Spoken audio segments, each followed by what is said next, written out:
Hello दोस्तों, मेरे एक व्यूअर मिस्टर विवेक मिश्रा ने मुझसे एक क्वेश्चन पूछा कि एक पोर्टफोलियो में कितने स्मॉल कैप म्यूचुअल फंड होने चाहिए। तो मेरे हिसाब से एक पोर्टफोलियो में दो से ज़्यादा स्मॉल कैप म्यूचुअल फंड नहीं होने चाहिए। अब जिसे नहीं पता कि स्मॉल कैप म्यूचुअल फंड किसे कहते हैं, तो अकॉर्डिंग टू सेबी जो 250 के बाद की जो भी नई कंपनियां होती है उसमें ही ये म्यूचुअल फंड इन्वेस्टरों के पैसे को निवेश करेगा।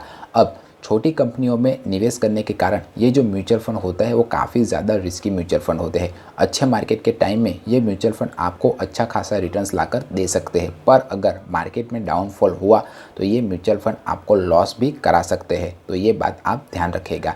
तो अगर आप एक रिस्क टेकिंग कैपेबिलिटी रखते हो और लॉन्ग टर्म के लिए इन्वेस्टमेंट करना चाहते हो तो मेरी तो यही सलाह है कि आप अपने पोर्टफोलियो में दो म्यूचुअल फंड को शामिल कर सकते हो, वो भी स्मॉल कैप।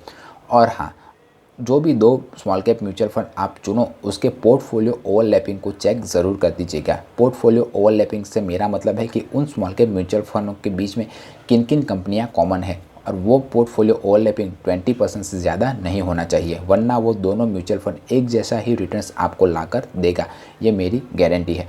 तो अगर आप अपने पोर्टफोलियो में स्मॉल कैप म्यूचुअल फंड को शामिल करना चाहते हो तो दो स्मॉल कैप म्यूचुअल फंड को ज़रूर चूजिएगा। पर मेरी ये एक सलाह है, अगर आप मानना चाहो तो मान सकते हो। अगर आप पोर्टफोलियो बनाना चाहो तो एक इंडेक्स म्यूचुअल फंड, एक फ्लेक्सी कैप म्यूचुअल फंड, एक स्मॉल कैप म्यूचुअल फंड, और अगर रिस्क ले सको तो एक सेक्टर म्यूचुअल फंड अपने पोर्टफोलियो में रख सकते हो, ताकि आपका पोर्टफोलियो डाइवर्सिफाइड हो जाए।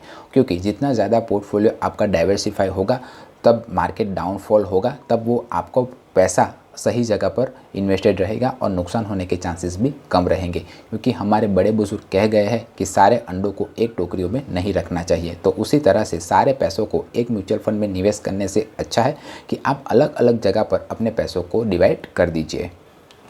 और हाँ, अपने दो स्मॉल कैप म्यूचुअल फंडों के आप पोर्टफोलियो ओवरलैपिंग चेक कर ली तो उसके बाद आप हर 6 महीने या 1 साल में उससे कैटेगरी एवरेज के रिटर्न्स के साथ कंपेयर ज़रूर करते रहिएगा। क्योंकि आपका म्यूचुअल फंड अगर कैटेगरी एवरेज से अगर ख़राब परफॉर्म कर रहा है तो आप जितना जल्दी हो सके उतना जल्दी उस म्यूचुअल फंड से बाहर निकल जाएगा। ऐसी मेरी सलाह है और ऐसा मेरा मानना चाहिए।